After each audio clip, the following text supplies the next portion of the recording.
Muy buenas tardes, amigos de Director Global. Bienvenidos al presente webinar de estimación y planificación ágiles. Este tema es bastante interesante, ya que, como ustedes han podido apreciar en los proyectos actuales, las metodologías ágiles cada vez están ganando mucho más espacio, ¿no? Inclusive comparándose con los modelos tradicionales, también hay mucha discusión al respecto, ¿no? Sobre qué modelo, ya sea un modelo adaptativo o ágil o modelo tradicional o predictivo sería, entre comillas, el mejor, ¿no? Inclusive el PMI en su nueva versión del PMBOK ya nos menciona los temas de metodologías ágiles y cómo adaptarlos. También tiene una guía de proyectos ágiles complementaria, lo cual nos permite pues a nosotros ya conocer más sobre estos temas, aprender más y sobre todo aplicarlos en la práctica, ¿no? Que es lo que persigue el Director Global con estos webinars, dando conocimiento a nuestros participantes. Muy bien, avancemos entonces con la siguiente presentación. Vemos acá una frase de Eric Hoffer, quien fue un escritor y filósofo estadounidense. Él nos dice que el líder debe ser proactivo y realista, pero a la vez hablar el lenguaje del visionario e idealista, ¿no? Cuando se planteó pues estas formas ágiles allá por el siglo pasado, ¿no? Entonces esas personas a través del manifiesto ágil ya tenían una visión, ¿no? Una visión, una propuesta, y ellos como líderes de este movimiento pues nos plantearon y nos los plasmaron, y ahora vemos cómo esto se está difundiendo en muchas organizaciones, no solamente aquellas empresas relacionadas a la tecnología o desarrollo de software, sino también empresas del sector banca, seguros, entre otras que están adaptando estas formas ágiles de desarrollar proyectos. El día de hoy tenemos la grata presencia de Guido Portalanza. Él es certificado PMP, PMI ACP y TIL Foundation. Tiene más de 15 años de experiencia profesional en el sector, más de 7 años gestionando proyectos. Asimismo, tiene más de 4 años usando frameworks ágiles y es bachiller en Ingeniería de Sistemas por la Universidad Nacional de Ingeniería y posee un MBA de INSET. Si tuvieran alguna consulta posterior al presente webinar, ahí en la pantalla ustedes pueden apreciar sus datos de contacto para cualquier consulta posterior. Bien, entonces, sin más preámbulo, cedo la palabra a Guido para la presentación del día de hoy. Adelante, Guido. Gracias a todos por atender. Gracias a Director por la invitación. Hoy vamos a revisar estos temas de estimación y planificación ágiles, que como ya lo dijo Dante, son temas que están están cogiendo cada vez más adeptos. Y por lo mismo que el cambio está siendo muy rápido, hay muchas personas con alto seniority que no tienen algunos conceptos totalmente claros, ¿no? Entonces yo lo he experimentado en algunas empresas en las que he ido a conversar sobre estos temas y bueno, sí, piensan que ser ágil es dejar todo al azar, no planificar. Preguntan cómo es que se planifica, el usuario, el cliente quiere saber la fecha de entrega y cómo es que hacemos eso en la agilidad, cómo podemos implementar eso siendo ágiles. Claro que tenemos que saber una fecha de entrega cuando somos ágiles, ¿no? Ser ágiles no es dejar todo al azar, es planificar y retroalimentarse en lo que va haciendo nuestra ejecución en el tiempo. Esos son los temas que vamos a tratar: estimación tradicional versus estimación ágil, características de la estimación ágil, algunos conceptos de planificación como el Product Roadmap, el Release Plan, cómo es que elaboramos el Release Plan, la importancia de la estimación de las historias a la hora de elaborar un Release Plan, qué consideraciones debemos tener en cuenta cuando se trata de determinar la duración de una iteración o lo que en Scrum se llama comúnmente sprint, cómo podemos hacer para estimar la velocidad de un equipo, y por último vamos a ver un caso muy sencillo de cómo es que se aplican estos conceptos a la hora de elaborar un release plan. Ok, ¿puedes avanzar por favor, Dante? Si hay alguna pregunta en cualquier momento puede interrumpir, no hay problema. Aquí tenemos un pequeño cuadro sobre lo que es estimación tradicional, lo que es estimación. ¿No? Normalmente, tradicionalmente se ha estimado la duración de proyectos en líneas de código, puntos de función o casos de uso, ¿no? Los problemas que tradicionalmente hemos tenido a la hora de estimar es que casi nunca, en mi experiencia por lo menos casi nunca, la estimación correspondía a la realidad. Y una de las razones por las que eso sucedía es que la estimación la hacía alguien, pero la ejecución la hacía otras personas, ¿no? Entonces, no había un alineamiento entre quien estimaba y la persona que ejecutaba la tarea, ¿no? La estimación ágil no se hace en líneas de código, en puntos de función, se usa de dos conceptos, tiempo ideal y los story points. Con la experiencia uno aprende que los story points, a pesar de que en un principio suelen ser un poquito confusos, no nos queda claro el concepto. Y con el tiempo, con la práctica, con la madurez del equipo, los story points vienen a ser un lenguaje común. La gente del equipo, cuando empieza a hablar de 3 puntos, de 5 puntos, de 8 puntos, ya no necesita decir el detalle de por qué necesariamente es una historia de ese tamaño, sino ya empieza a decir, ok, todos están de acuerdo que esto es 5 o es 3. Y ya sabe cada quien más o menos qué cosa significa un 5 y qué cosa significa un 3, ¿no? Entonces, tenemos por el lado izquierdo las líneas de código puntos de función, que como digo, casi nunca hemos acertado usándolas en la planificación respecto a la ejecución. Y en el lado derecho la estimación ágil, que la hacemos en tiempo ideal o en story points. Consulta, Guido, ¿por qué crees tú que esas líneas de código o puntos de función no son adecuadas o no han sido adecuadas para poder estimar adecuadamente el esfuerzo? Una de las razones es, como digo, por las que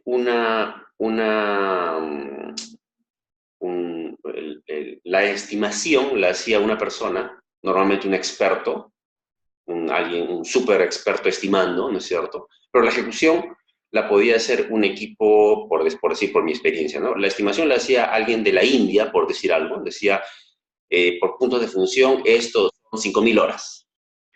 Pero la ejecución la podía hacer un equipo de la India, una parte, otra parte la podía hacer un equipo en Argentina, otra parte la podía hacer un equipo en Nueva York. Entonces, estos equipos no necesariamente tienen la misma productividad. Un programador en Lima no necesariamente tiene la misma experiencia que un programador, ambos siendo seniors, no necesariamente entregan la misma calidad de un producto, ¿no? Estando un indio que un peruano o alguien de otro país. Entonces, eso tiene que ver, por un lado, el hecho de que la estimación la hacía alguien y la ejecución la hacía otra persona. Y por el otro también tiene que ver con que la estimación tradicional ha tendido a darnos un número, ¿no? La estimación no debería ser un número, la estimación debería ser un rango, más o menos, ¿no? No decir, ok, estas son 5.000 horas, entonces, sacando un Gantt con 5.000 horas, yo tengo 8 personas en el equipo, trabajando cada persona 8 horas al día, esto debe acabarse el 31 de enero. No necesariamente es la manera más aconsejable de estimar. La estimación debería ser bien algo que a trabajar con rango, ¿no? Esto lo podríamos acabar el 31 de enero, más o menos una semana, por decir algo. Entonces yo creo que fundamentalmente son esas dos razones. Uno, el hecho de que no se tome en cuenta la productividad del equipo a la hora de estimar, que la estima un experto, pero la ejecuta otro grupo de personas. Y dos, el hecho de que la estimación tradicional tiende a ser una estimación puntual y no algo que debería darnos rangos preferentemente, ¿no? Y cuanta más grande es la estimación, más grande va a ser la propensión al error. ¿Ok? ¿Podemos pasar, porfa, a la siguiente? Ok. ¿Cuáles son las características de las estimaciones ágiles, no? En primer lugar, es un esfuerzo colaborativo de un equipo, no es el trabajo de un experto. La estimación ágil la hacen el conjunto de personas que van a ejecutar el trabajo. no el experto en estimaciones. ¿Ok? Es un esfuerzo consensuado, sin preponderancia de los más seniors, sin preponderancia de los programadores, sin preponderancia de los que hacen quality assurance, sin preponderancia de los DBAs. Todos los que participan en la ejecución de las tareas dan su estimación, pero dan su estimación no solamente tomando en cuenta su rol. O sea, no es que yo, como soy DBA, y como la tarea parece que en base de datos es poquito, yo doy una estimación pequeña, a pesar de que el programador, la gente de QA o el web designer digan que eso es mucho esfuerzo. No, yo tengo que dar mi estimación teniendo en cuenta qué va a implicar para los otros roles el implementar la tarea, ¿no? Entonces, por eso es que debe ser consensuada entre todos los que participan en la ejecución. En una tercera característica es que no se sabe quién hará qué. O sea, no es que esta tarea ya sabemos que la van a hacer el miembro 1, el miembro 2 y el miembro 3 del equipo. No. Esta tarea no sabemos quién la va a hacer y por lo mismo tenemos que considerar a la hora de estimar la experiencia, el expertise, todo, de todo el equipo como un promedio, ¿no? Por eso es que tiene que ser consensuado. Una penúltima característica es que genera mayor compromiso. Como esto no es que vino el experto y nos dijo esto debe tomar 2 semanas y por eso lo tenemos que ejecutar en 2 semanas, sino que nosotros estamos participando en decir, ok, no, yo creo que va a ser 10 días o va a ser 11 días o 12 días o lo que fuere. Como yo participo, como todos participan, entonces a la hora de la implementación hay un mayor compromiso. Ya no hay la excusa de que no, eso yo no lo estimé. Eso él pensó que era así, pero ahora que lo estoy haciendo yo sé que es diferente. Entonces, al hacer la estimación, al ser la estimación participativa, hay un mayor compromiso de la gente que ejecuta, ¿no? Y por último, tiende a ser una estimación ágil, tiende a ser just in time. O sea, deberíamos preocuparnos por estimar más certeramente lo que está más cerca de ser implementado. Si que tenemos un proyecto que va a durar 1 año y tenemos cosas que vamos a implementar pronto, esas cosas que vamos a implementar pronto son las que debemos estimar más precisamente. Las que vamos a implementar dentro de 2 releases o 3 releases pueden quedar como épicas, como descripciones grandes, que no necesitamos en este momento. Lo que tenemos que estimar en este momento es lo que está más cercano. Alguien está haciendo una pregunta, no sé si esa la respondemos en este momento Sí, o sí, la puedes luego. responder, Guido, no hay problema. Hay una pregunta de Carlos Vera Tudela. Sí, sí. ¿Está sugiriendo que los que van a implementar lo estimado deben participar en la estimación? Correcto, Así sí, es. sí. La estimación ágil es participativa. Una de las ventajas de las metodologías ágiles es que justamente hay transparencia, ¿no? Es empoderadora, eh, es participativa. Eso, como digo, genera mayor compromiso. O sea, si es que tienes 2 equipos y 2 equipos trabajando con la misma tecnología en el mismo proyecto, solamente que cada equipo trabaja en 2 partes distintas del proyecto. Si el equipo A estima para el equipo B y el equipo B estima para el equipo A, eso no es estrictamente hablando ágil. El equipo A tiene que estimar lo que va a ejecutar y el equipo B tiene que estimar lo que va a ejecutar. Cada quien tiene que estimar lo que va a hacer. Y eso va a hacer que el equipo tenga mayor compromiso a la hora de entregar lo que tiene que entregar. ¿Okay? No sé si estuvo claro eso o quedó alguna duda. Está claro, ¿ah? Parece. Perfecto. Listo. Ok, Carlos. Ok. Planificación multinivel.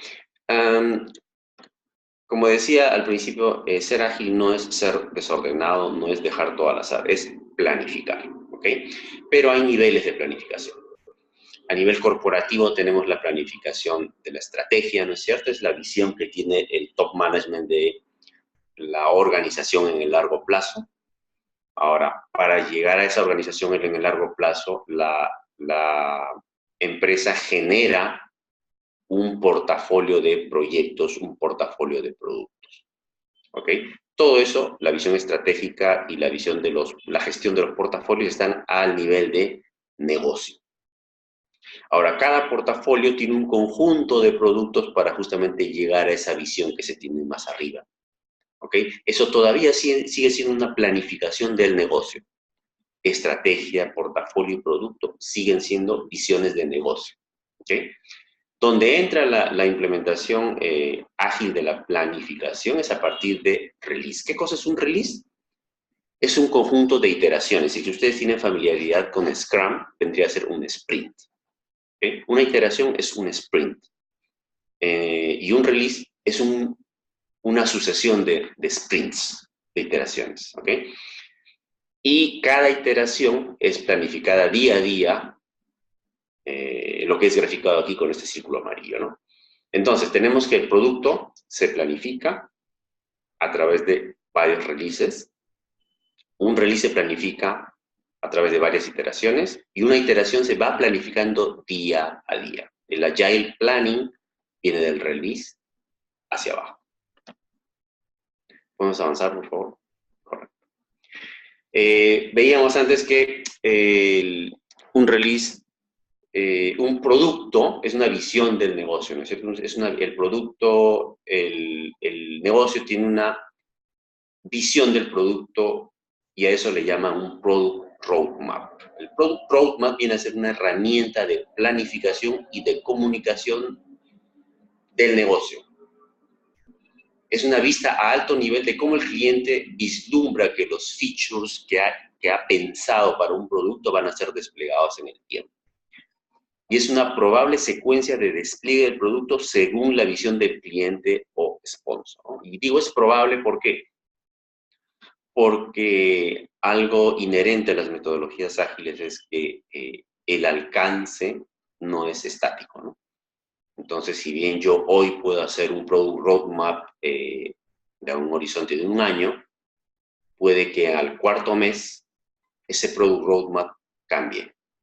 ¿Por qué? Porque he ganado experiencia, he recibido feedback del cliente a lo largo de estos 4 meses en que he ido trabajando, he ido entregando incrementos de producto. Entonces, el Product Roadmap es una herramienta de planificación y de comunicación, es una vista a alto nivel y es una probable secuencia de despliegue del producto según la visión del cliente o sponsor. Eso está a cargo del negocio. ¿Podemos avanzar, por favor, Dante?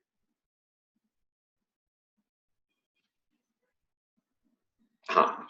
Este es un ejemplo simple, sencillo de lo que es un Product Roadmap, ¿no? Un Product Roadmap, el negocio lo puede haber pensado, ok, vamos a tener 3 releases. El primer release lo vamos a tener en julio de este año, el segundo en enero del próximo año y el tercero en mayo del próximo año. ¿Y qué cosas se tiene en cada release? Un conjunto de funcionalidades, un conjunto de features, ¿no? Para el release 1 tenemos que tener la transacción 1 para persona natural, por decir algo, un ejemplo sencillo. Y tenemos que tener la transacción 2, 3 y 4 también para persona natural de Lima. Y tenemos que tener la transacción 1 para persona jurídica, grandes clientes, por decir algo.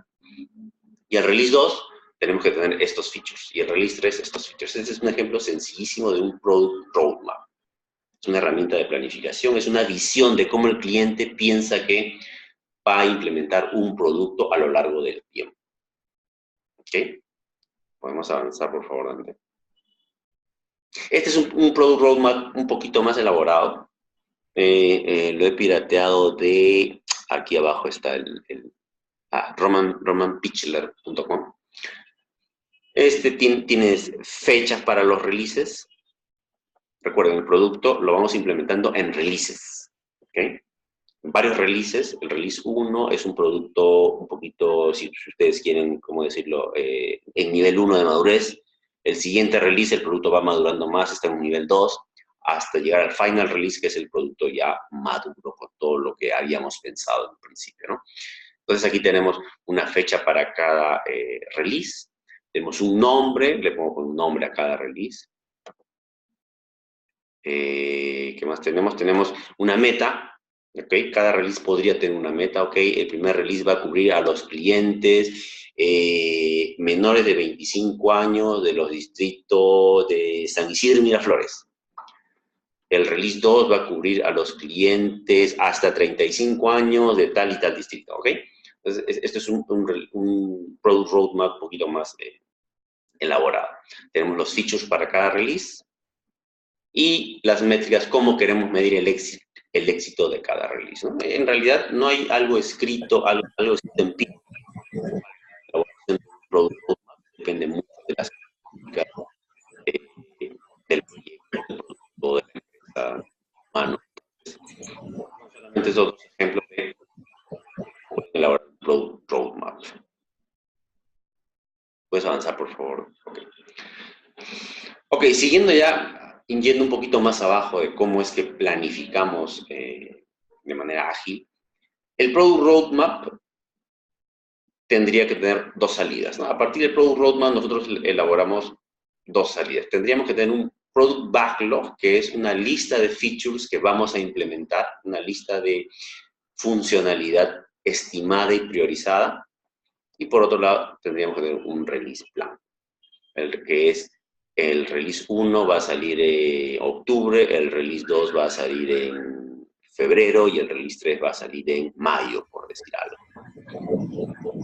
Un roadmap lo vamos a implementar teniendo un Release Plan y un Product Backlog.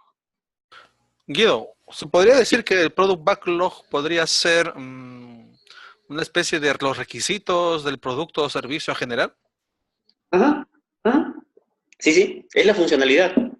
El Product Backlog podría ser el feature 1 podría ser implementar pantalla de login al sistema. El feature 2 podría ser pantalla de login teniendo dos niveles de seguridad. El feature número 3, pantalla de asignación de cursos a llevar en el semestre. ¿No? ¿Ok? Vienen a ser los features, vienen a ser las características de que vamos a ir implementando en el tiempo. Y el release plan vendría a ser pues las características ya que se van desarrollando, ¿no? Según la velocidad del equipo. Correcto. Imagínate que aquí tienes 10 items en tu Product Backlog y están priorizados y estimados esos items. Y en tu Release Plan tú vas a decir, ok, los 3 primeros los voy a implementar para diciembre, los 5 siguientes los voy a implementar para febrero y los 5 últimos los voy a implementar para mayo, por decir algo, ¿no? Entonces, ese es el Release Plan. Pero para llegar al Release Plan tienes que tener el Product Roadmap, el Product Backlog con historias estimadas y priorizadas. ¿Ok? Esto ya lo vimos. ¿Quién avanzó? ¿Avanzó tú? ¿Avanzaste tú? ¿Avancé yo? Yo no puedo avanzar, ¿no? ¿O sí? Sí puedes avanzar, yo lo he avanzado. Ah, ok. A ver, luego page up y no se mueve. Tienes que darle 2 clics y ahí avanza. A ver.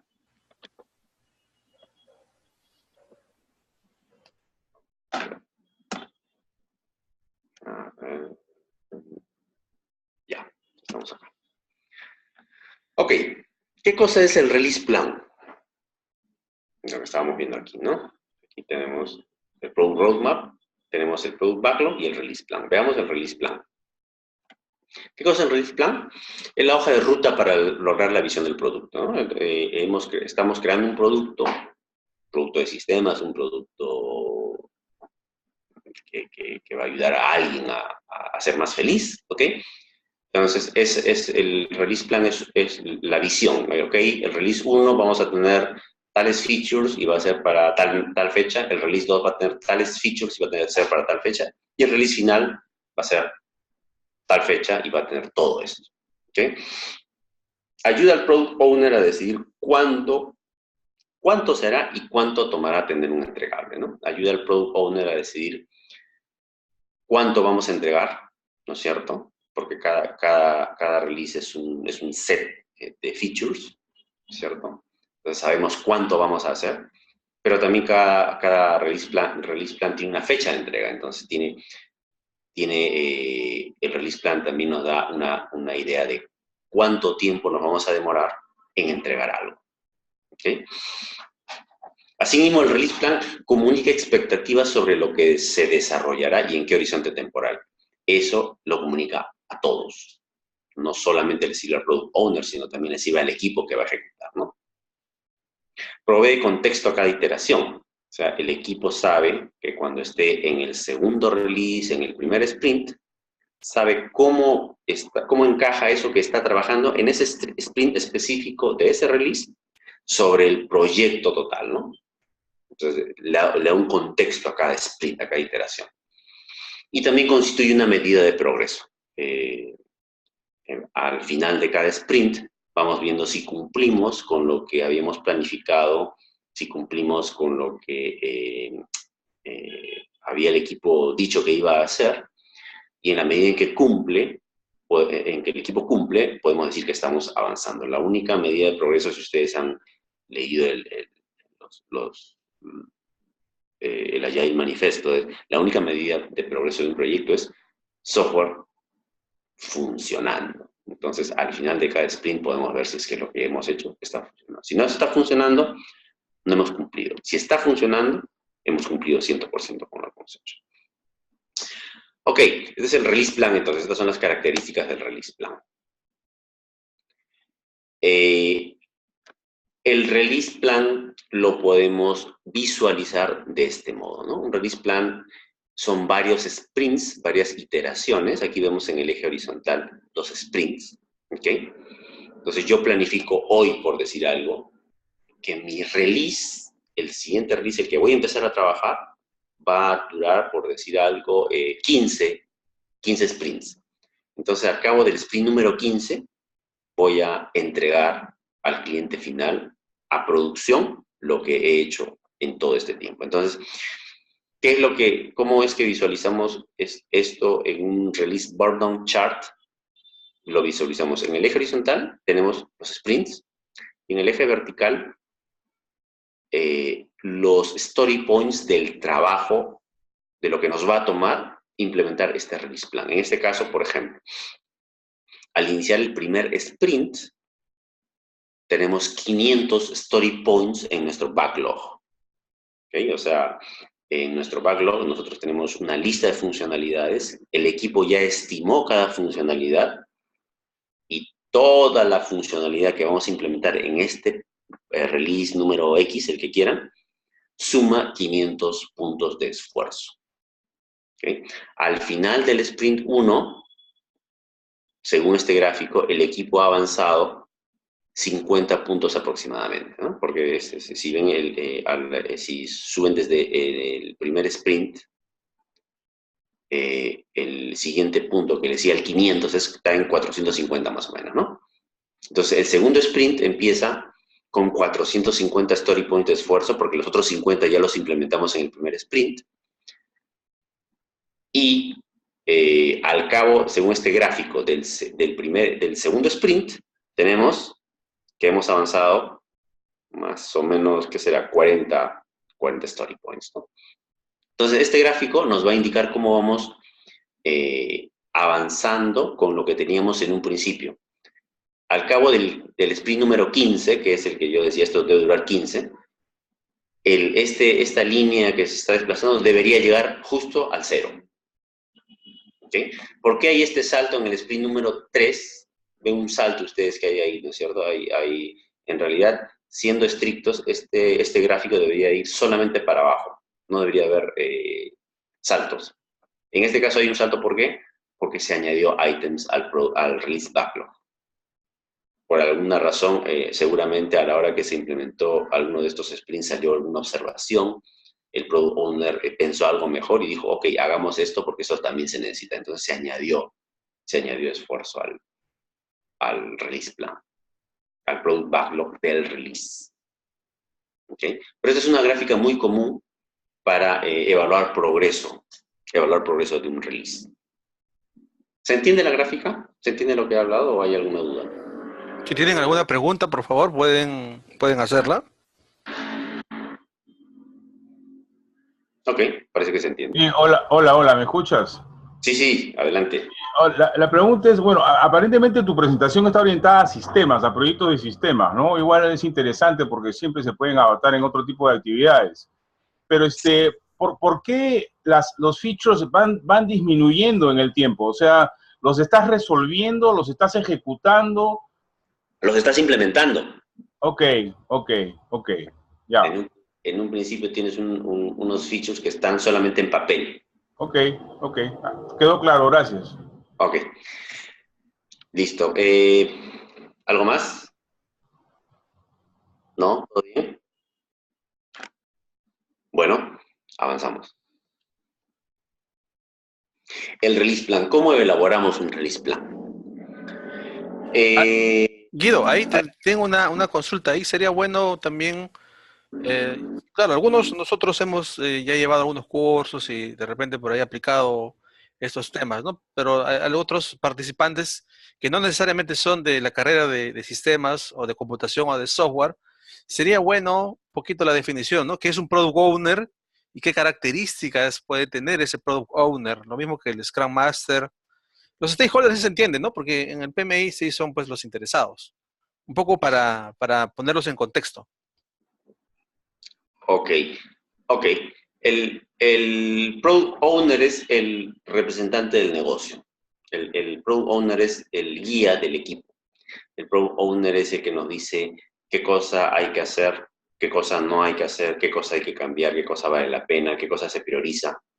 Es el dueño del negocio. Entonces, la ventaja de la metodología ágil es que ya no tenemos que lidiar con 25 stakeholders, ¿no es cierto? Que un stakeholder dice que su feature es más importante que el feature de otro stakeholder. Es el product owner el que resuelve esas dudas. El equipo ya solo se concentra en la ejecución una vez que los ítems están priorizados y definidos. El product owner es una persona que sabe mucho del negocio, que sabe mucho del impacto que puede tener cambiar prioridades. Él sabe mucho de cuánto vale para el negocio que implementemos un feature antes que otro. Y si no lo sabe, él sabe a quién le tiene que preguntar. Pero es alguien que tiene mucho poder de decisión. ¿Okay? Si no contamos con el apoyo del product owner, es probable que fracasemos. Es probable que lo que entreguemos al final alguien nos diga, no, eso no sirve. ¿Okay? Entonces, el Product Owner es la persona más importante o una de las personas más importantes en un proyecto ágil. ¿Ok? ¿Qué más? El Delivery Team es el equipo que va a ejecutar, que va a implementar lo que haya que hacer. ¿Ok? Son los programadores, son los analistas, son los DBA, es el equipo que ejecuta. El Project Manager, creo que sí sabemos lo que es el Project Manager. Aquí yo le pongo / Scrum Master porque es una opinión personal esto. Yo creo que el rol de Scrum Master que en los libros está definido como que el facilitador, ¿no es cierto? El que elimina obstáculos, el que ayuda a que los procesos ágiles, o Scrum en este caso, sean llevados adecuadamente. Yo creo que ese rol lo debería asumir el Project Manager. El Project Manager debería ser quien guía al equipo en esas tareas él debería ser quien elimina obstáculos, debería ser quien tenga el rol de liderazgo, quien le diga al equipo, muchachos, esto yo creo que debería ser así, yo creo que debería ser así. Yo creo que debería ser, entonces, por eso lo pongo en el /, ¿no? Yo creo que el Scrum Master debería ser funciones del Project Manager. ¿Implica un cambio de mindset en el Project Manager? Sí. Y por eso quizás es que en la literatura normalmente se pone Scrum Master no como una parte del rol del Project Manager, sino simplemente Scrum Master como alguien totalmente nuevo, ¿no? Pero mi opinión personal es que el Project Manager es quien debería ser el Scrum, tener la función de Scrum Master.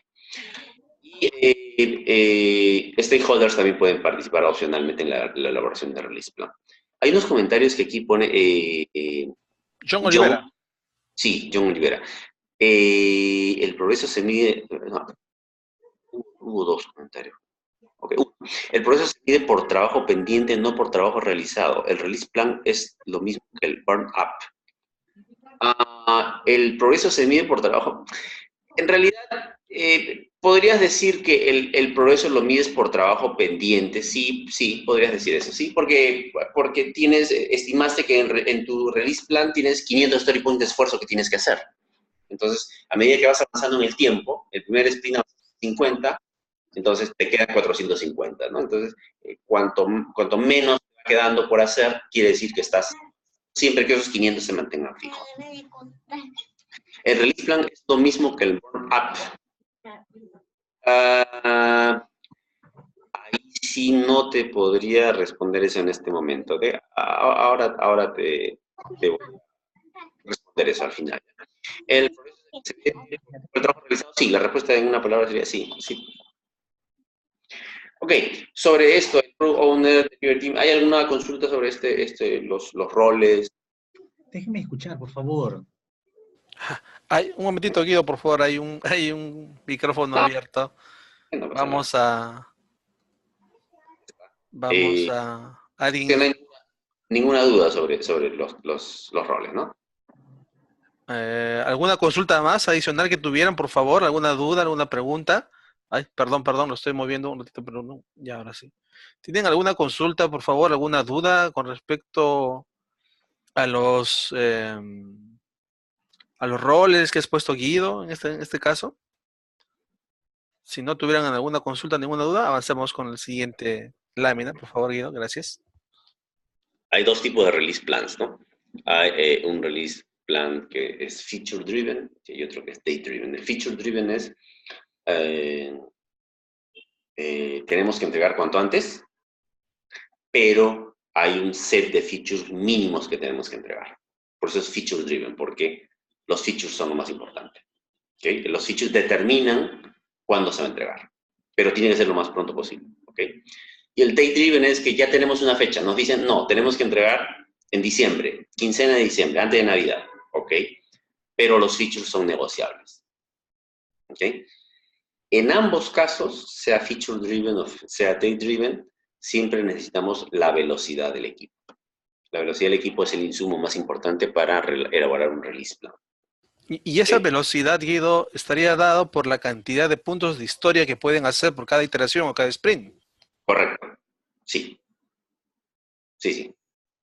¿Qué pasa, por ejemplo, cuando un equipo se compromete, poniendo un ejemplo, ¿no? En una primera iteración, un primer sprint, a hacer 50 puntos de historia y hace, no sé, pues hace 52, lo cual sería un rendimiento superior, ¿no? A lo comprometido. Y en la siguiente iteración se compromete a hacer ya no los 50, sino los 52 que hizo en la iteración anterior y te hace 35. ¿Qué puede pasar con este tipo de equipos, ¿no? ¿Qué se podría decir? ¿Por qué? ¿Por qué ha sucedido, pues, este tipo de diferencias? Lo que yo siempre les digo a los chicos es, y esto seguramente lo conocen, ¿no? Una golondrina no hace el verano. O sea, si el equipo dice que puede ser 50, ¿no? Y entonces en el sprint uno hace 52, en el segundo hace 48, en el tercero hace 51, luego 54, y en el siguiente hace 35, pero en el subsiguiente hace 49, en el otro 53. ¿Cómo se vería esa gráfica? ¿Se imaginan esa gráfica? Una gráfica así. Sería como que constante, ¿no? Solamente que hay una bajada fuerte, ¿correcto? Si ustedes grafican ese rendimiento en un eje XY, esa gráfica sería como que constante. Es como cuando yo digo, yo soy puntual, pero resulta que un día llego, mi horario de entrada es las 9, llego a las 9, al día siguiente llego 9:03, al día siguiente llego 2 minutos para las 9, 9:04, 9:01. Oye, si alguien mira mi hoja de entrada va a decir, sí, como que sí es puntual, ¿no? Pero ¿qué pasa si yo digo soy puntual, pero un día llego un cuarto para las 9, otro día llego 9:45, otro día llego 9:25? Hay mucha variabilidad. Entonces, ¿qué cosa se puede hacer con este equipo que tú dices que un día hizo 50, al otro 35, un sprint y al siguiente 35? Al siguiente, ¿cuántos hará? Solo el equipo lo sabe.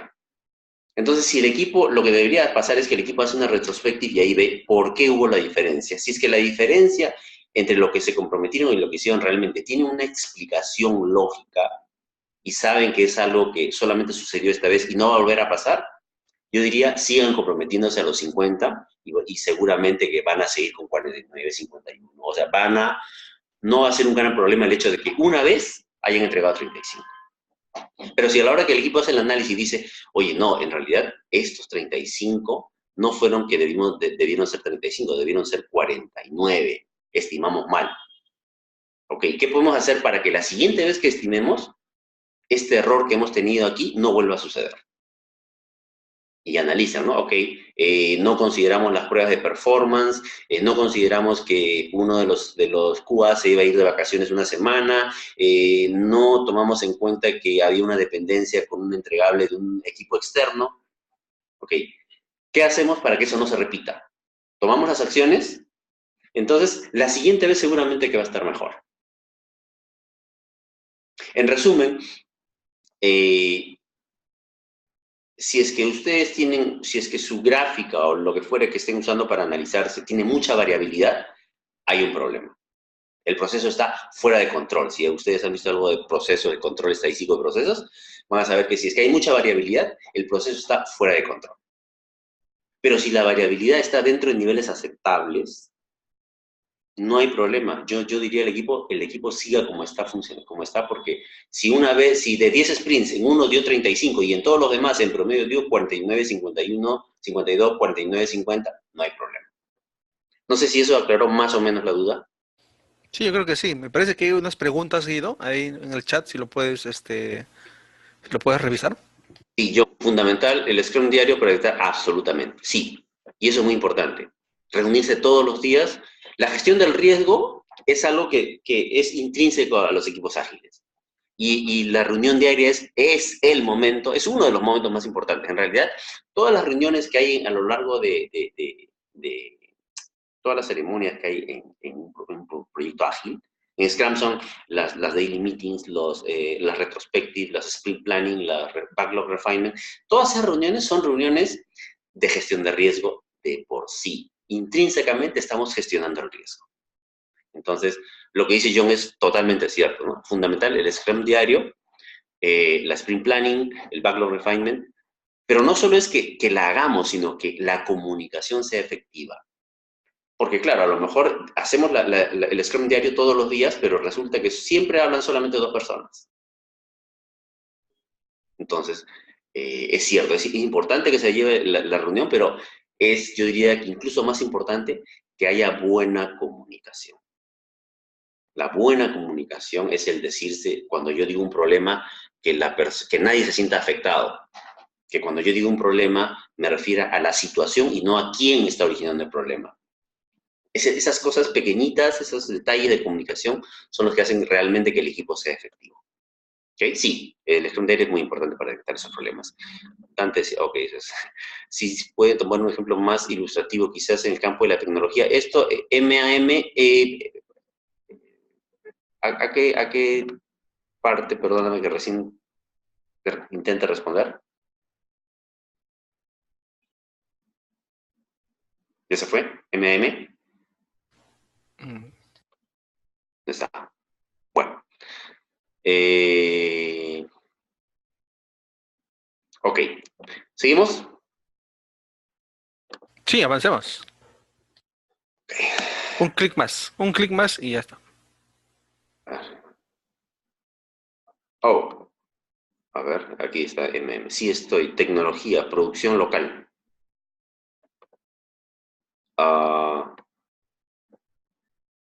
Mario, ok. Sigo sin entenderte. Por ahí si puedes hablar en un ratito, por favor, mejor.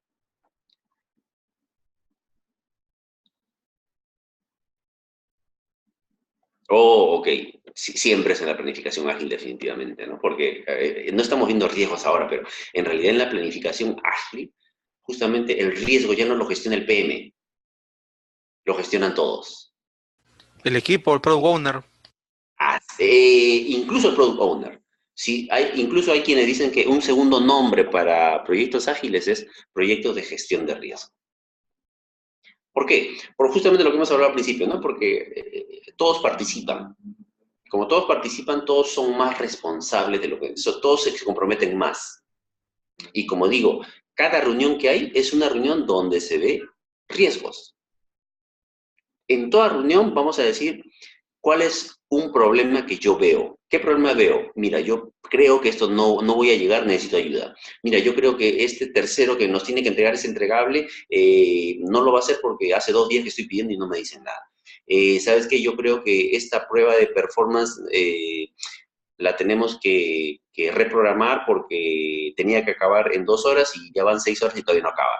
Es decir, todos los días nos reunimos para ver cómo vamos. ¿Ok? Por eso es que los problemas saltan más rápido, pero no saltan de por sí más rápido, saltan porque alguien dijo, alguien se dio cuenta y dijo, acá hay un problema. Y eso no siempre va a ser el PM, va a ser el equipo. Por eso es que estas metodologías ágiles son maravillosas porque nos permiten interactuar más frecuentemente, comunicarnos más rápido, más frecuentemente, tomar ownership de lo que estamos haciendo. ¿Ok? Ok. ¿Cuándo se maneja? Ok, esto ya lo respondimos. Por ahí, si es que Mario en algún momento abre su micrófono y nos cuenta, no hay problema. Insumo para la elaboración, tenemos que tener un product backlog priorizado y estimado. Ok, ahorita vamos a ver esto. Product backlog priorizado y estimado, tenemos la velocidad estimada del equipo y la condición de satisfacción, calendario, alcance, costo. Esto es lo que necesitamos para tener un release plan.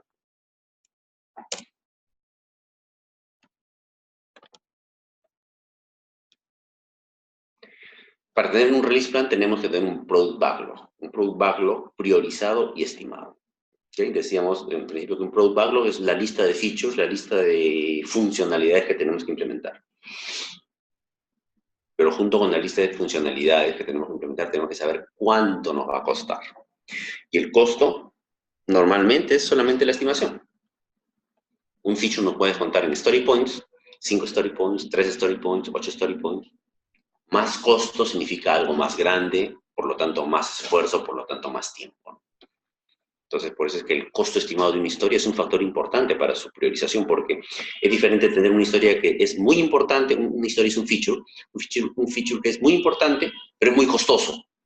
Y a lo mejor debajo de ese feature que es muy importante y muy costoso tenemos otros 3 features que son un poquito menos importantes, pero que son bastante económicos.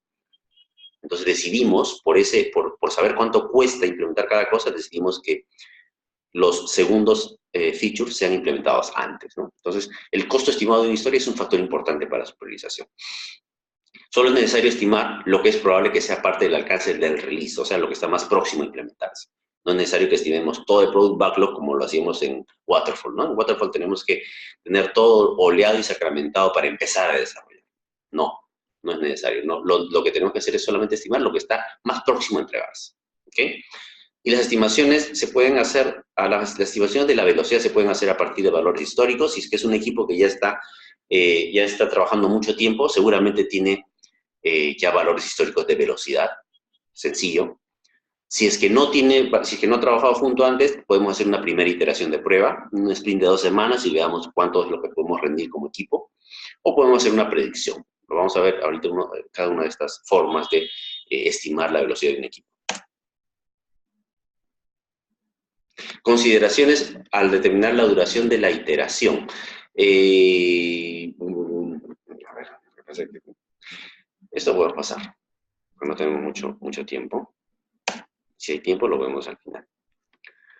Ok, ¿cómo experimentamos cómo es cuando el equipo es nuevo, no tiene valores históricos de velocidad? Tenemos que saber cuál es la velocidad del equipo, experimentamos.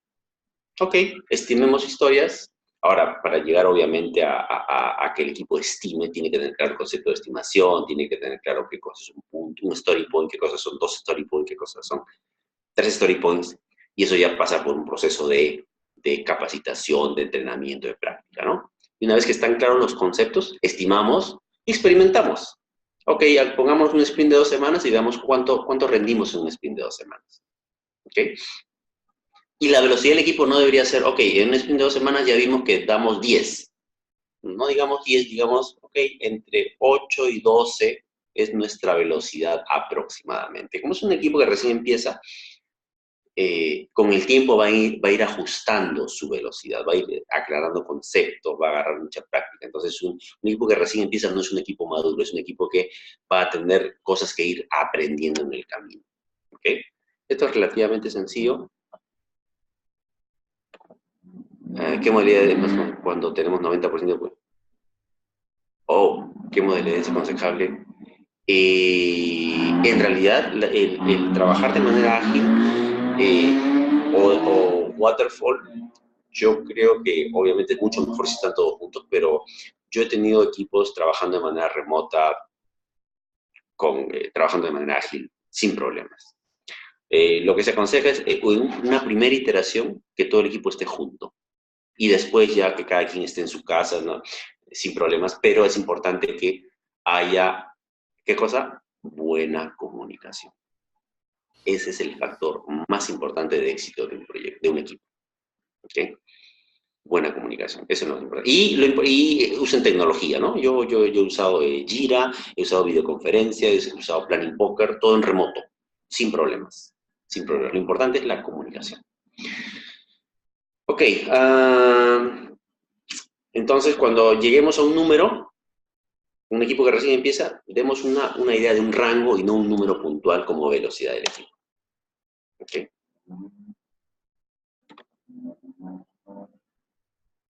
Ahora, ¿cómo podemos predecir? Esa es otra forma de llegar a un estimado de velocidad del equipo. Hacemos una predicción. ¿Cómo hacemos una predicción? Primero, estimamos el número de horas que cada persona trabajará en el proyecto. Por ejemplo, somos 10 personas en el equipo. Cada persona está 8 horas dedicada al proyecto, pero ¿cuántas horas productivas realmente tiene cada persona? ¿Cuántas horas productivas estimamos que cada persona debe dar? No van a ser las 8, ¿no? Probablemente van a ser menos. Digamos que cada persona dé 7 horas de horas productivas. Ok. Entonces, si somos 10 personas y cada persona va a tener 7 horas productivas, tenemos 70 horas diarias.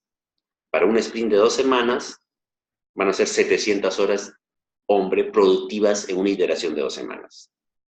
¿Okay? Tenemos 700 horas productivas en un sprint de 2 semanas. Seleccionamos aleatoriamente historias y la descomponemos en tareas. ¿Okay? Entonces, una historia, un feature va a ser, hay que programar el componente tal, hay que crear la base de datos tal, hay que integrar con el componente tal, hay que hacer las pruebas de performance. Hacer todo eso en una descomposición. Descomponer. Cada historia va a ser una lista de tareas. Descomponemos las historias y vamos sumando el tiempo. La tarea 1 va a tomar, estimamos, 4 horas, la tarea 2, 6 horas, y repetimos hasta llegar a completar las 700 horas que tenemos en un sprint. Una vez que completamos las 700 horas, decimos, ok, ¿cuántos puntos historias de cuántos puntos hemos estimado? ¿Listo? Esa va a ser nuestra velocidad. Entonces, si por ejemplo descompusimos 10 historias y con esas 10 historias, features, completamos las 700 horas, llegamos a 690, ya está. Entonces, ¿cuánto suman esas 10 historias? 50 story points. Muy bien, nuestra velocidad va a ser 50 story points para un sprint de 2 semanas. ¿Ok? Es relativamente sencillo, no es complicado. ¿Okay? Solamente que como estamos en un tiempo corto, pero si ustedes se dan cuenta, tiene una secuencia lógica, ¿no? Tenemos las horas hombre disponibles, descomponemos las tareas y hasta completar el total de horas hombre disponibles. Ok. Acá hay un release plan, un ejemplo de release plan. ¿Será que podemos entrar ahí, Dante? Uy, no. ¿Será que podemos entrar ahí, por favor? Sí, un momento. Les voy a compartir la pantalla. Un momentito, por favor. Ahora les voy a compartir.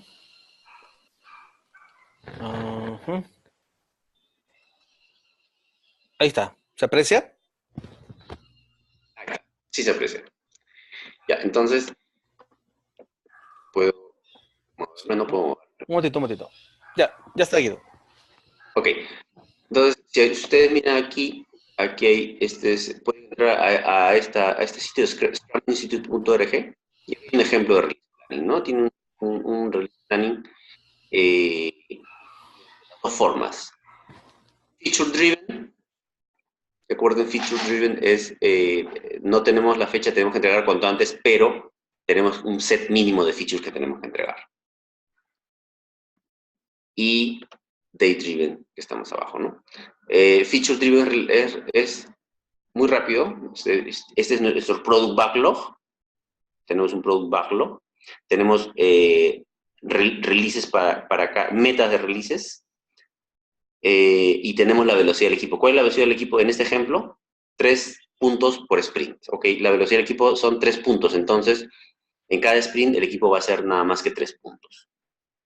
El primer release, ¿cuándo sería? Dividimos la historia, vamos de arriba a abajo. Se supone que esto está priorizado, ¿no? Por eso aquí está ordenado, prioridad 1, prioridad 2, prioridad 3, ¿ok? Entonces, el primer release, ¿qué componente, qué features son? El primer release son la historia 7, la historia 1 y la historia 10, las 3 primeras. ¿Cuánto tenemos de story points ahí en esas 3 primeras? 5 puntos. 5 puntos, la velocidad del equipo son 3, entonces ¿cuántos sprints voy a tener para mi primer release? 2 sprints.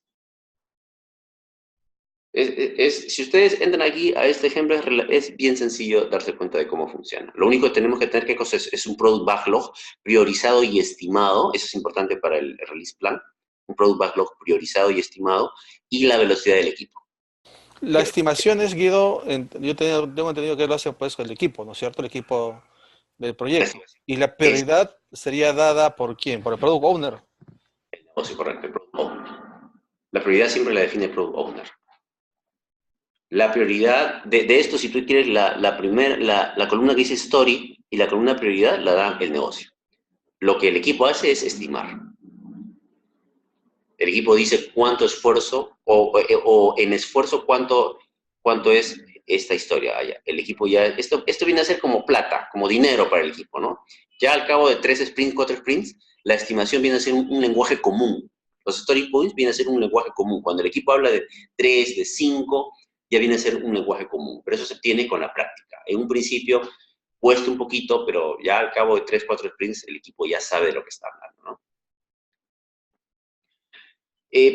Yo les recomiendo que entren aquí para ver el ejemplo. En realidad es bastante simple, bastante sencillo. Como ya estamos casi fuera de hora y hay preguntas, yo quería ver si podemos más bien terminar con las preguntas. Sí, correcto. Pasemos entonces a las preguntas. Vamos a hacer una pregunta aquí. Un momento, por favor. Aquí vamos a mostrarles ahora nuevamente la PPT.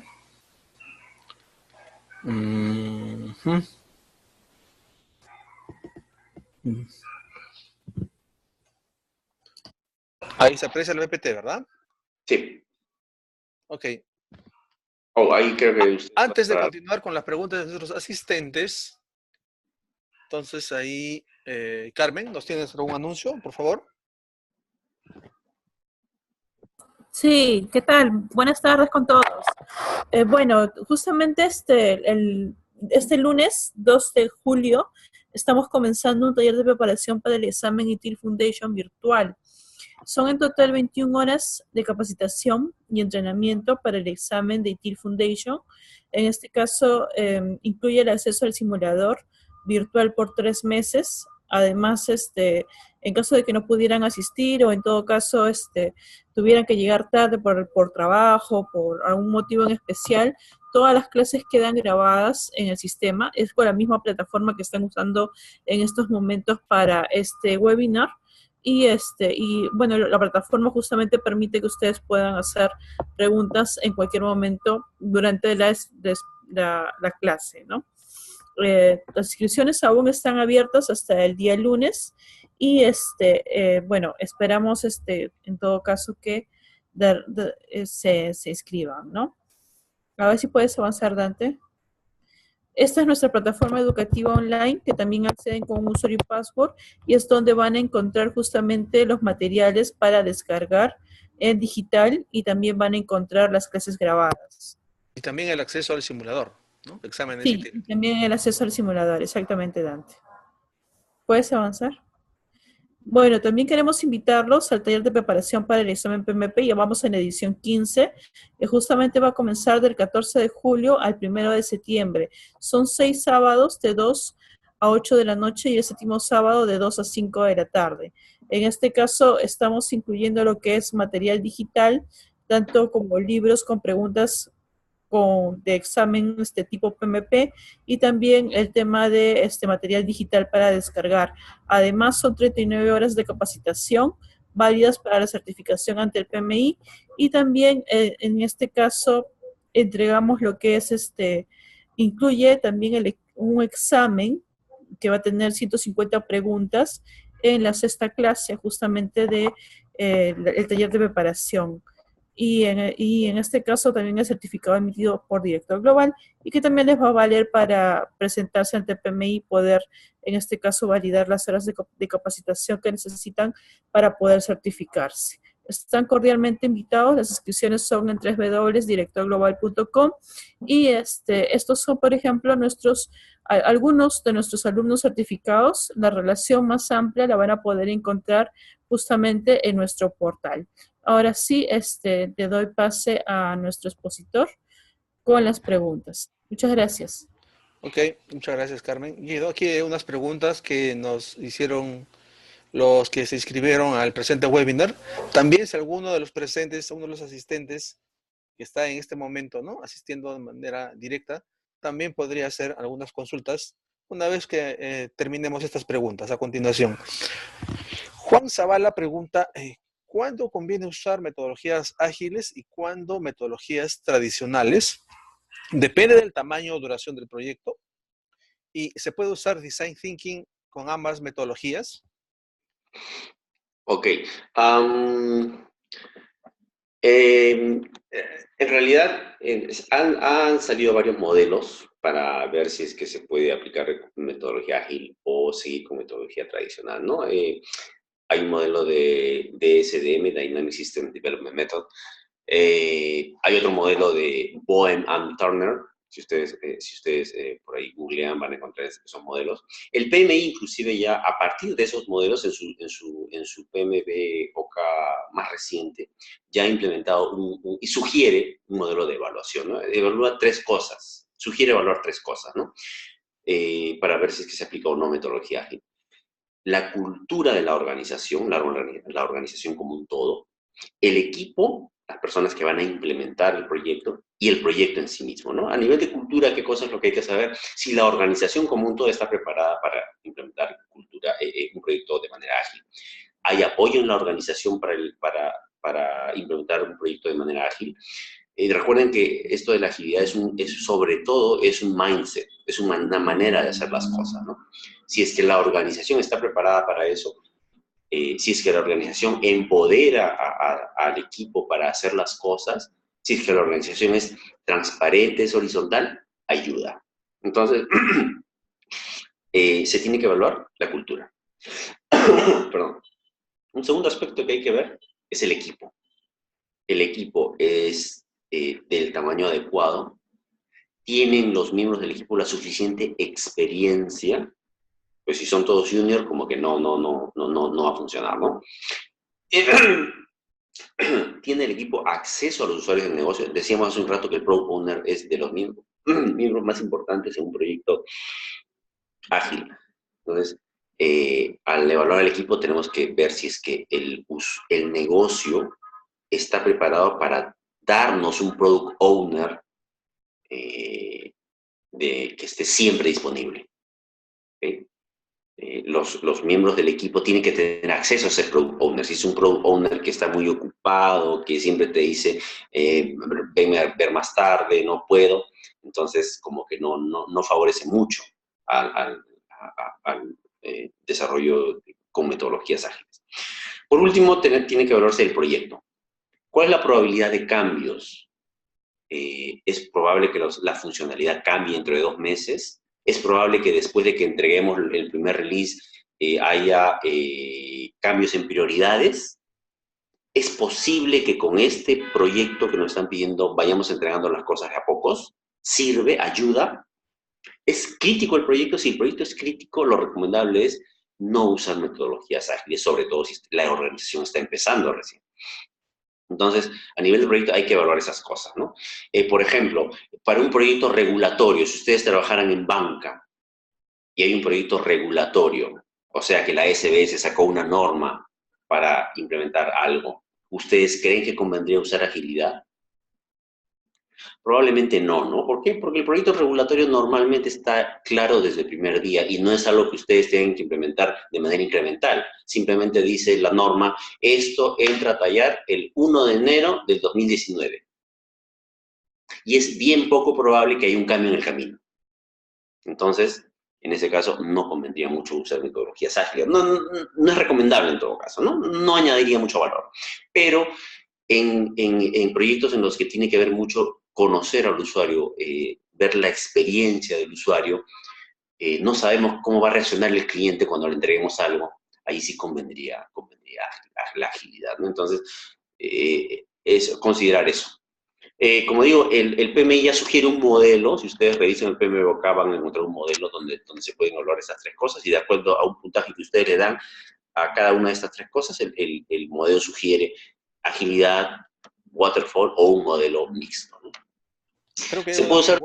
Creo que hay unas preguntas, Guido, ahí en la casilla de texto, en el chat. A ver, ok. O sí, ¿qué modalidad? Esto ya lo pusimos. Al principio de la charla usted indicó que en los proyectos ágiles las estimaciones eran más exactas porque realizaban por rango. Ajá. A diferencia, sí. ¿Cómo se aplica esto en el ejemplo práctico que presenta? Eso fue... A ver si recién me han puesto.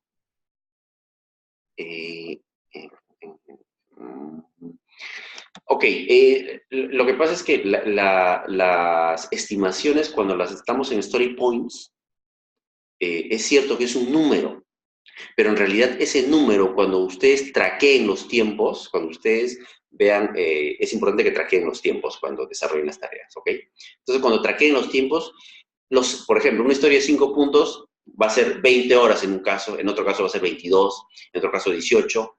Entonces, en realidad la estimación de story point nos da una idea de tamaño, pero no es un número específico, ¿ok?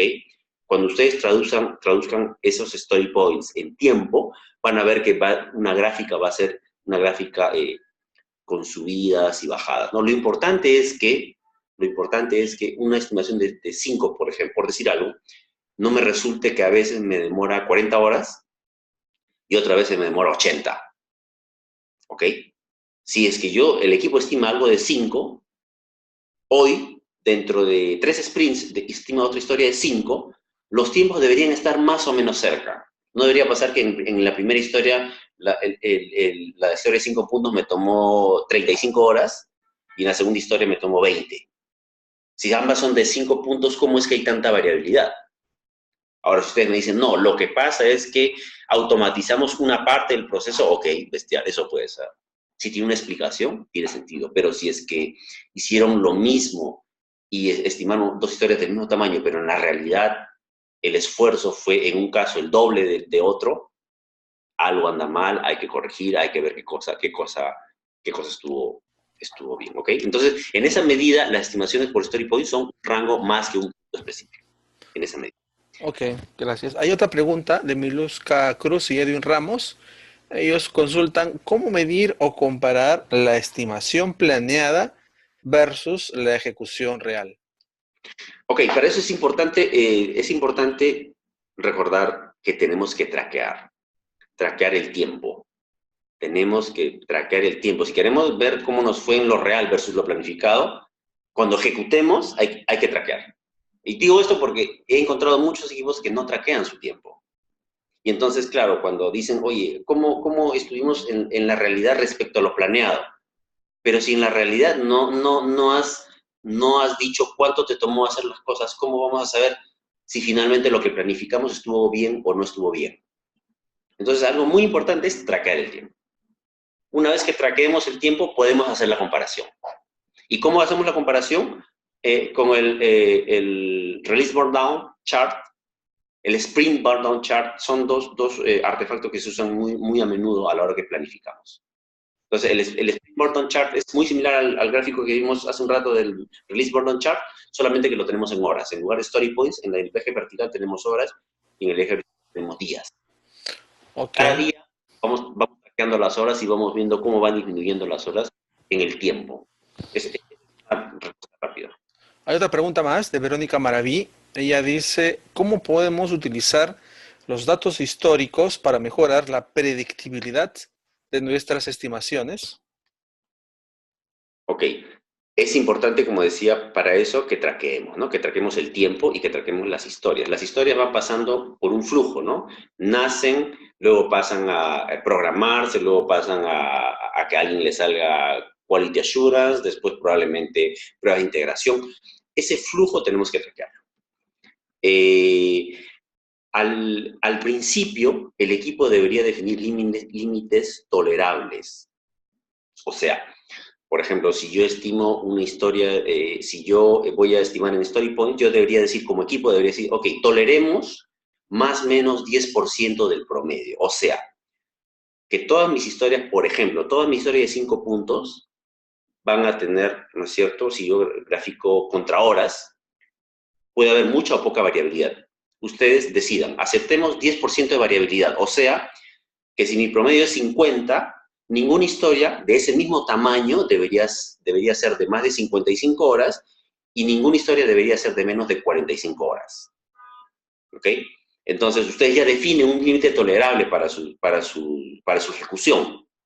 Y al final de cada sprint, lo que deberían hacer es que al final de cada sprint analizan qué historias se salieron de ese rango. Y analizan por qué nos hemos salido. ¿Para qué? Para que la siguiente vez que estimen una historia, sepan qué cosas tienen que tener en cuenta para que la ejecución no salga tan alejada de lo que planifican. ¿Ok? Y entonces, con eso ustedes en su retrospectiva sacan lecciones, saben qué es lo que deben hacer, ¿no? Entonces, al final de cada sprint lo que tienen que hacer es analizar su Release Burn Chart, analizar su Sprint Burn Chart y hacer un análisis de qué pasó con esas historias que se salieron del rango aceptable que ustedes definen. Ok. En pocas palabras, lo que habría que hacer. Hay otra consulta más de Kenji Mitsuta. Él dice, aproximadamente, ¿qué porcentaje se contempla de reserva de contingencia según riesgos identificados en el presupuesto en métodos ágiles?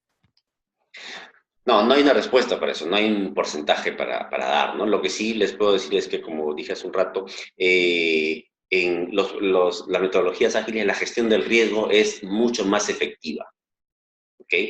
Entonces, si es que ustedes en su organización tienen normalmente un 20% de reserva de contingencia, yo les aseguro que si que empiezan a trabajar de manera ágil, ese presupuesto se debería reducir de manera en gran medida. ¿Okay? Hay unas herramientas para medir el riesgo en proyectos ágiles, pero lo que se hace normalmente es un análisis cualitativo. ¿Okay? Entonces, yo diría, en principio, la gestión del riesgo es mucho más efectiva en un entorno ágil y la reserva de contingencia o la reserva de gestión que tengan tiene que ser menor a la reserva que tengan bajo una premisa tradicional o waterfall, definitivamente. Ahora, si quieren adentrarse más en esos temas, pueden revisar backlog ajustado por riesgo. Hay un artefacto backlog ajustado por riesgo. Y el Economic Monetary Value, que creo que lo sabemos, ¿no es cierto? ¿Qué implica en términos de riesgo, en función de plata, que no hagamos algo sobre un riesgo? ¿Okay? Usando esas dos cosas, podríamos llegar a cuantificar cuánto podríamos necesitar de reserva de contingencia, pero la verdad, yo les digo, yo no me concentraría tanto en cuánto necesito de reserva de contingencia, sino en implementar cuanto antes aquello que sea más riesgoso. O sea, si que yo detecté 25 riesgos, cada uno de esos riesgos los puedo monetarizar. Puedo decir, ¿qué pasa si no elimino este riesgo? ¿Qué valor, qué impacto va a tener en el negocio? Y eso lo incluyo en mi backlog. Entonces, cuando les decía hace un rato, backlog ajustado por riesgo, es un backlog donde incluyo estos ítems. Entonces, como los estoy incluyendo y estoy incluyendo un valor monetario, el negocio los va a priorizar. Y me deshago de esos riesgos antes. Entonces, implemento esas historias antes porque son más riesgosas, de modo que el riesgo mayor lo estoy eliminando en un principio. Es un tema que da para más, pero básicamente le digo que la gestión ágil es una gestión del riesgo. Sí, claro, inclusive eso se puede desarrollar un nuevo webinar, ¿no? Gestiones ágiles de riesgos. Podría ser un tema muy interesante. Ok. Hay otra consulta de Jefferson Santos donde dice cómo hacer encajar el tiempo estimado en los story points con el tiempo estimado a alto nivel. A ver, la estimación que se hace a alto nivel, lo que estábamos viendo hace un rato, el release plan, lo elaboramos a partir de la velocidad del equipo, y la velocidad del equipo está en story points. Y los story points son estimaciones de tamaño, considerando complejidad, no de tiempo. ¿Ok? ¿Cuándo traducimos story points a tiempo? Al final del sprint, si queremos hacer un análisis, ¿no? Pero en principio, lo estimamos en story points. Y el release plan lo elaboramos a partir de velocidad en story points. Si ustedes ven bien ahí no estamos usando tiempo, o sea, es story points. El release plan lo elaboramos a partir de velocidad del equipo y la velocidad es story points. Recién vemos tiempo cuando estamos ya en una iteración específica. ¿Por qué? Porque tenemos que planificar este feature que vamos a hacerlo en esta iteración. ¿Qué tareas implica? Ya, tarea 1, tarea 2, y ahí es que recién usamos el tiempo. Entonces, yo diría que no hay que hacer encajar el tiempo estimado en los story points con el tiempo estimado a alto nivel. En principio, trabajamos siempre en story points. Okay. Y al final de la iteración, recién hacemos un análisis de cómo fue nuestra estimación en story points versus cuánto nos tomó realmente, ¿no? Ahí sí hacemos un análisis de story points versus tiempo. Pero eso es al final del sprint, y eso es para un sprint específico. Muy bien. La siguiente pregunta de Juan Carlos Inga nos dice, ¿cómo afectan las metodologías ágiles a los roadmaps actuales? Yo diría que el beneficio es que van a poder entregar valor antes. Porque si es que ustedes en este momento tienen bajo Waterfall un roadmap, probablemente el delivery de ese proyecto está para dentro de 8 meses, 10 meses, ¿no? Entonces, usando agilidad, ¿qué va a pasar con ese delivery? Ustedes ya no van a entregar el producto final al cabo de los 8 meses. Lo que ustedes tienen que hacer es ir entregando incrementos de producto, o sea, implementar algunos features de manera paulatina. Entonces, en lugar de esperar 8 meses, a lo mejor su primer release va a ser dentro de 6 semanas. Y el segundo va a ser dentro de 4 semanas más. Entonces, eso es cómo afecta las metodologías ágiles a los roadmaps actuales, ¿no? Va a permitirles a ustedes entregar valor antes. Okay. Y detectar, por lo tanto, ¿qué pasa si es que al final el proyecto no es tan rentable como pensaban? Si es que el proyecto en principio iba a ser un gol, van a estar en capacidad de recibir esos beneficios desde el primer release. No van a esperar los 8 meses, sino desde el segundo mes ya van a empezar a recibir los beneficios. Y si el proyecto estaba condenado a fracaso, en el peor de los casos, se van a dar cuenta de que va a ser un fracaso al segundo mes. Ya no van a tener que esperar al octavo mes. Muy bien. Hay una siguiente pregunta de José Ortiz. ¿Cuáles son los paradigmas o riesgos más relevantes que se deben considerar en las estimaciones de equipos ágiles? Ok. Primero, recuerden, es más importante tener listas para estimar las historias más recientes, no las historias que van a implementar dentro de 4 sprints, no. Las que van a suceder ahora, ¿no? Hace un par de preguntas definimos desviaciones máximas aceptables, ¿no? Ustedes, a la hora que estimen en story points, digan, ok, pero ¿cuánto vamos a tolerar de desviación, no? De modo que cuando estimen historias de 5 sprints hoy, de 5 story points hoy, y tengan una historia de 5 story points dentro de 2 sprints, los tiempos estén más o menos relacionados, ¿no? No puede ser, como decía, que en una historia de 5 puntos, el tiempo total que les ha tomado ha sido 25 horas y en la otra ha sido 50. Entonces, algo anda mal. ¿Okay? Entonces, ustedes definen estimaciones máximas aceptables, desviaciones máximas aceptables, para que cuando al final del sprint analicen sus tiempos y vean que algunas historias se desviaron de esas desviaciones aceptables, analicen esas historias. ¿Por qué es que sucedió eso? De modo que corrijan y en la siguiente estimación esté dentro de los rangos que ustedes han definido como aceptable, ¿no? El Product Owner o el BA es fundamental.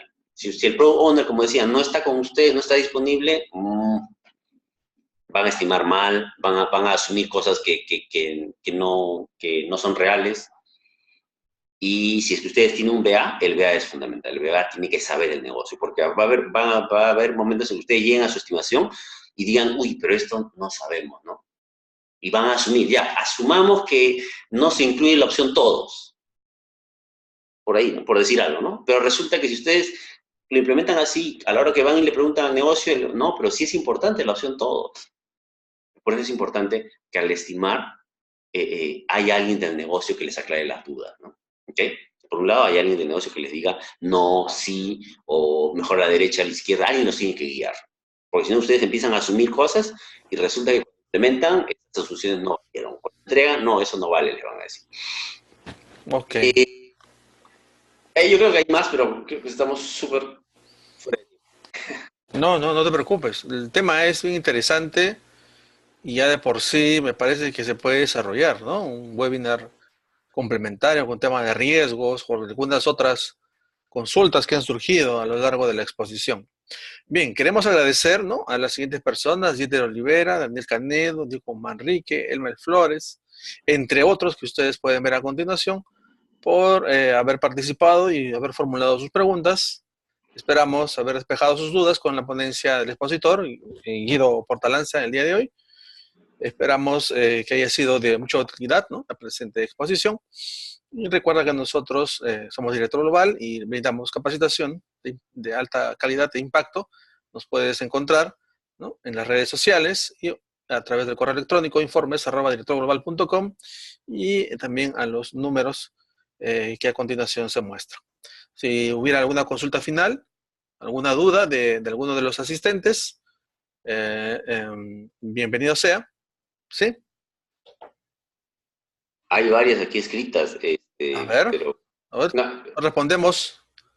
Aquí hay dos, podemos responder las dos, Guido. A ver, dice Carlos Olivera Tudela, al principio de la charla, eso ya lo mencionó, de John Olivera, ¿cómo podría ser la estructura organizativa del proyecto si se opta por emplear una metodología híbrida, Waterfall o Agile?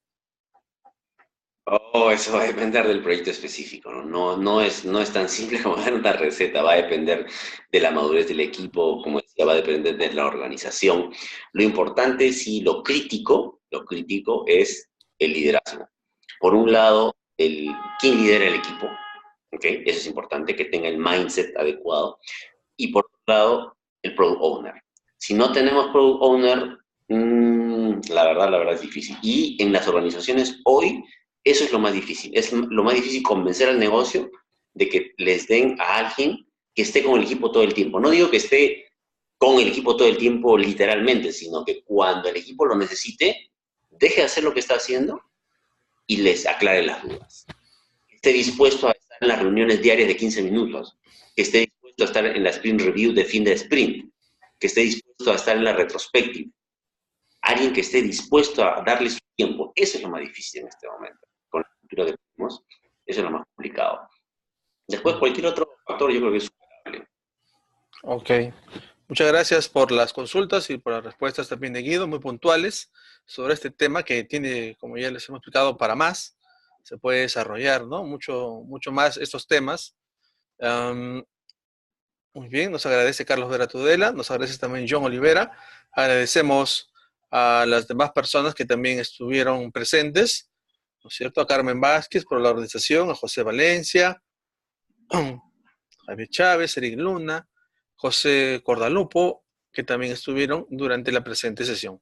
Muy bien, les agradecemos a todos ustedes. Será hasta una próxima oportunidad. ¿Sí?